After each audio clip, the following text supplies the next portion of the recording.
So এটা যখন এখানে আসলো, এটা প্রাইমারি হিমোস্ট্যাটিক প্লাগ। তো এখন কি করবে, এখন এই প্লাটিলেট যে সর্ব বাইরের যে লেয়ারটা, প্লাটিলেট ফ্যাক্ট যেগুলো আমাদের এখানে অ্যাডহেশন অ্যাগ্রিগেশন অবস্থায় আছে, এখান থেকে কোয়াগুলেশন ফ্যাক্টরটা তারা রিলিজ করবে। এখন এই কোয়াগুলেশন ফ্যাক্টর জানার জন্য আমাদের কিছু টার্ম জানতে হবে, যেটা আমরা এখান থেকে দেখাচ্ছি। সো এখন আমরা চলে আসি কোয়াগুলেশনে। সো কোয়াগুলেশন জিনিসটা যদি আমরা বলি, কোয়াগুলেশন কি? কোয়াগুলেশন জাস্ট সহজ কথা বলি, জাস্ট আমাদের যদি বলি, আমাদের ফাইব্রিনোজেন থেকে ইনসলিবল ফাইব্রিন, যে ফাইব্রিনোজেন থেকে ফাইব্রিন যে জালিকাটা তৈরি হবে বা ফাইব্রিনের একটা ক্লট লেয়ারটা, এটাই হচ্ছে আমাদের coagulation. Insoluble fibrinogen to soluble fibrin, বা আমরা জাস্ট বলতে পারি ফাইব্রিনোজেন থেকে ফাইব্রিনে রূপান্তরিত হলো। তাহলে এখান থেকে যেটা হচ্ছে কোয়াগুলেশন, এই কোয়াগুলেশন আমাদের দুইভাবে হতে পারে, আমরা সেটা যাচ্ছি এখন। একটু আমাদের এটা বোর্ডটা তৈরি করে নেই। আমরা যদি এখন দেখাই, যেমন কোয়াগুলেশন ইন্ট্রিনসিক ফ্যাক্টরের দ্বারা হতে পারে এবং এক্সট্রিনসিক পাথওয়ে দিয়ে হতে পারে। এক্সট্রিনসিক এবং ইন্ট্রিনসিক দ্বারা এটা হতে পারে। এখন কখন এটা আমাদের এক্সট্রিনসিক বলবো, কখন আমরা সেটাকে ইন্ট্রিনসিক বলবো? যখনই আমরা আগে ফার্স্টে ইন্ট্রিনসিক আসি। ইন্ট্রিনসিকটা হচ্ছে আমাদের ব্লাড ভেসেলের নিজের যদি কোনো রাপচার হয়, যেমন আমাদের যদি ব্লাডের ভিতরে আমরা জানি কোয়াগুলেশন ফ্যাক্টর আমাদের যেগুলো আছে সেগুলোর মধ্যে নাম্বার 12 যে ফ্যাক্টর বা হিগম্যান ফ্যাক্টর আমরা যেটাকে বলি, এই হিগম্যান ফ্যাক্টরটা ফার্স্ট অফ কি করবে, ওই প্ল্যাটিলেট যে অ্যাগ্রিগেশন অবস্থায় এটাকে ইন্ট্রিনসিক অবস্থা যদি হয়, তাহলে এই হিগম্যান ফ্যাক্টরটা স্টিমুলেট হবে। এই হিগম্যান ফ্যাক্টরটা আমাদের ফ্যাক্টর 12টা অ্যাক্টিভেট করবে। তা সেখানে অবস্থায় যে অ্যাগ্রিগেশন অবস্থায় ফ্যাক্টর 12 হিগম্যান ফ্যাক্টরটা অ্যাক্টিভেট হবে। তা আমরা সেখানে বলি ফ্যাক্টর 12টা অ্যাক্টিভেট হলো। এই ফ্যাক্টর 12 যখন সেটা অ্যাক্টিভেট হবে, এই ফ্যাক্টর 12টা কি করবে, ফ্যাক্টর 11কে অ্যাক্টিভেট করবে।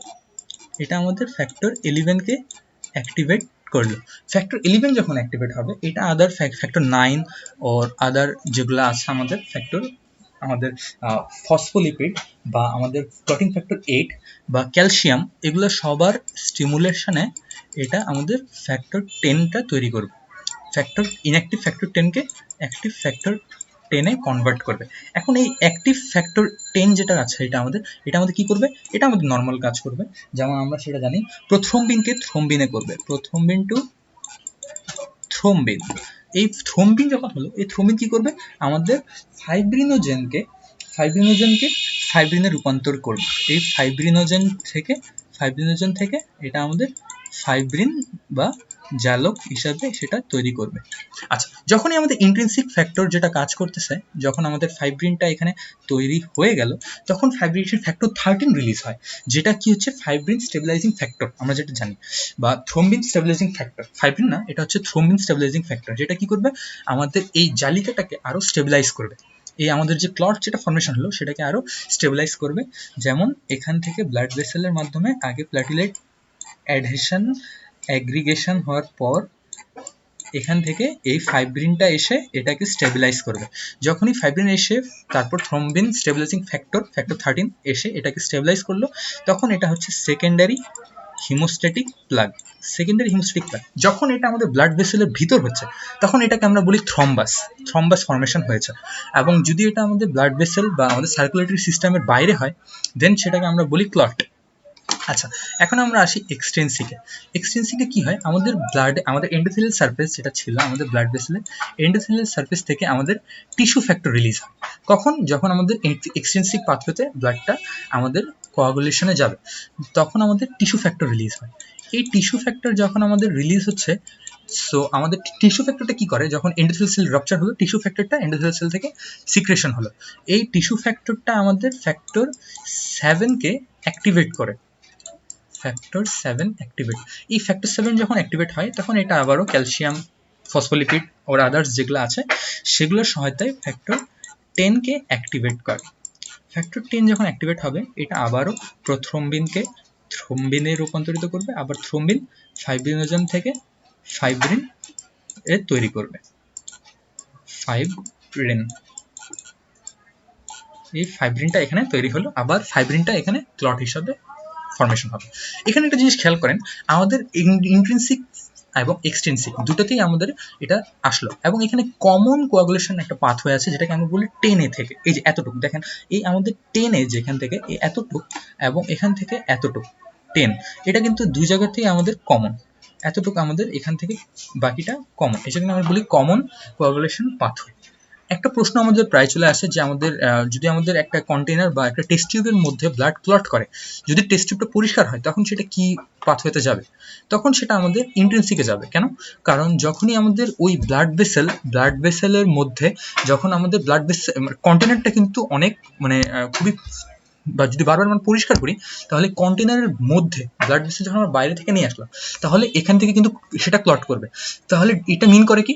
তাহলে এটা মিন করে যে আপনার ব্লাডের ভিতর এমন কিছু ফ্যাক্টর আছে যেমন ফ্যাক্টর 12 বা হিগম্যান ফ্যাক্টর, সেগুলো কি করে আমাদের হিগম্যান ফ্যাক্টর, যেটা আমাদের ব্লাডকে এই ইন্ট্রিনসিক পাথওয়ের মাধ্যমে সেটা আমাদের কোয়াগুলেশন হতে হেল্প করে, সেটা আমরা এখান থেকে বুঝতে পারলাম। সো এটা হচ্ছে ইন্ট্রিনসিক পাথওয়ে। তাহলে আমরা ইন্ট্রিনসিক পাথওয়ে, এক্সট্রিনসিক পাথওয়ে এগুলো আমাদের বুঝতে পারলাম কিভাবে আমাদের ফাইব্রিন জালক হয়ে বা ফাইব্রিন প্লট ফর্ম করলো, এবং সেই প্লাগ যেখানে আমরা প্রাইমারি হিমোস্ট্যাটিক প্লাগ ছিলাম, যে প্ল্যাটিলেট যেখানে ছিল, প্ল্যাটিলেট অ্যাগ্রিগেশন অবস্থায়, অ্যাডিশন দেন অ্যাগ্রিগেশন অবস্থায় সেখানে এই ফাইব্রিনটা অ্যাক্ট করবে এবং এটাকে আরো স্টেবিলাইজ করবে এবং শক্তিশালী ক্লট বা মোটামুটি যেটা প্রাইমারি থেকে একটু বেটার বা একটু কন্ডিশন বা একটু শক্তিশালী ক্লট ফর্মেশন করবে, যেটা আমাদের ব্লাড ভেসেলটা আমাদের আমাদের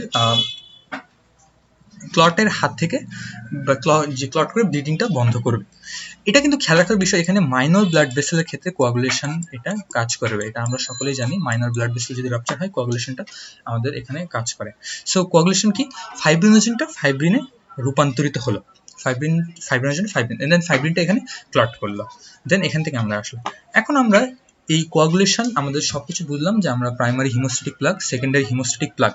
ওকে, এখন আমরা আরেকটু নিচে যাব, সেটা হচ্ছে এখন এই ক্লটটাকে আমরা কিভাবে আমরা এটাকে ডিসসলিউশন হয় বা আমাদের কিভাবে এটা আমাদের এই ক্লটটাকে আমাদের ভাঙে। সবসময় তো এর ক্লট থাকবে না, যখন এটা ক্লট ফর্মেশন হয়ে যাবে, কাজ শেষ হয়ে যাবে, তখন এই ক্লটটাকে আমাদের আবার লাইসিস করতে হবে।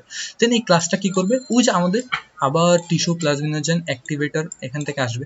টিস্যু প্লাজমিনোজেন কি করবে, এটা প্লাজমিনোজেনকে প্লাজমিনে রূপান্তরিত করবে।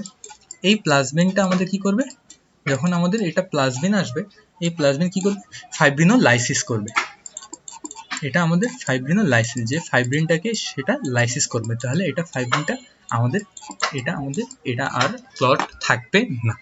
এখন একটা ক্লিনিক্যাল কিছু একটা টার্ম বলি, যদিও আমাদের এটা ফিজিওলজির জন্য, তাহলে একটু আমাদের বলে রাখি যে আমাদের অনেক সময় যে আমাদের যদি ব্লাড আমাদের ক্লট হয় বা আমাদের যদি থ্রম্বাস যদি আমরা বলি, তাহলে এক্ষেত্রে আমাদের অ্যাসপিরিনটা আমরা ইউজ করে থাকি যাতে প্ল্যাটেলেট অ্যাগ্রিগেশন না হয়।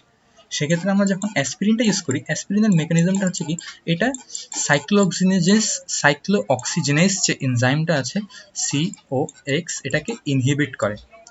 যদি এটাকে ইনহিবিট করে তাহলে এটা আমাদের কি করবে, থ্রম্বোক্সিন A2 এর ইফেক্টটাকে সেটা বাধা দিবে। যদি থ্রম্বোক্সিন A2 না থাকে তাহলে এখান থেকে আমাদের কি করবে, এই সাইক্লোঅক্সিজেনেজটা আমাদের প্ল্যাটেলেট অ্যাগ্রিগেশনটাকে বাধা দিবে। এই জন্য যদি আমরা প্ল্যাটেলেট অ্যাগ্রিগেশনটাকে ইনহিবিট করতে চাই বা কমাতে চাই, সেক্ষেত্রে আমাদের অ্যাসপিরিনটা এখানে ইউজ করা হয়ে থাকে। আবার স্ট্রেপ্টোকাইনেসটা ইউজ হয় এমআই এর ক্ষেত্রে। স্ট্রেপ্টোকাইনেস এটা কি করে, এটাও ঠিক একই ফর্মেশনে আমাদের ক্লটটাকে আমাদের ডিসোলিউশন করার জন্য ট্রাই করে স্ট্রেপ্টোকাইনেস, যেটা আমাদের ক্লটটাকে লাইসিস করে, ফাইব্রিনোলাইসিস। ওকে, তাহলে আমরা এই ভিডিও দ্বারা আমরা বুঝতে পারলাম প্ল্যাটিলেট কোথা থেকে আসলো, প্ল্যাটিলেটের কাজ কি, প্রাইমারি হিমোস্ট্যাটিক প্লাগ কিভাবে হলো, প্ল্যাটিলেট অ্যাডিশন অ্যাগ্রিগেশন, দেন প্ল্যাটিলেট অ্যাডিশনের পর অ্যাক্টিভেশন হলো, দেন অ্যাগ্রিগেশন করলো, দেন প্রাইমারি হিমোস্ট্যাটিক প্লাগ ফর্ম করলো। দেন এখান থেকে যদি প্ল্যাটিলেট অ্যাগ্রিগেশনের পর যদি এখান থেকে লিভার আমাদের কোয়াগুলেশন ফ্যাক্টরটা রিলিজ করলো, কোয়াগুলেশন ফ্যাক্টর আসলো, এটা আইদার ইন্ট্রিনসিক ফ্যাক্টর হতে পারে ওর এক্সট্রিনসিক পাথওয়েতে যেতে পারে। দুটোর মাধ্যমে আমাদের শেষে একদম স্টিমুলেট হচ্ছে আমাদের ফাইব্রিন হয়ে এই প্রাইমারি হিমোস্ট্যাটিক প্লাগটাকে স্টেবিলাইজ করবে এবং এক্ষেত্রে আমাদের ক্লটটা ফর্ম হবে। এবং দেন আমরা দেখলাম যদি ক্লট আমাদের কাছে, দেন আমরা কিভাবে ক্লটটাকে লাইসিস করব। দেন টিস্যু প্লাজমিনোজেন অ্যাক্টিভেটর, দেন এটা প্লাজমিনোজেন থেকে প্লাজমিনকে রূপান্তরিত করবে। এই প্লাজমিন আমাদের ফাইব্রিনোলাইসিস করবে, ফাইব্রিন এটাকে আমাদের এখানে কাটবে। এটাই হচ্ছে আমাদের এখানকার নর্মাল আমাদের প্লাটিলেটের জাস্ট ছোট্ট একটা কোয়াগুলেশন এবং primary haemostatic plug, secondary haemostatic plug নিয়ে ছোট্ট একটা ভিডিও। আশা করি সবার ভালো লাগবে।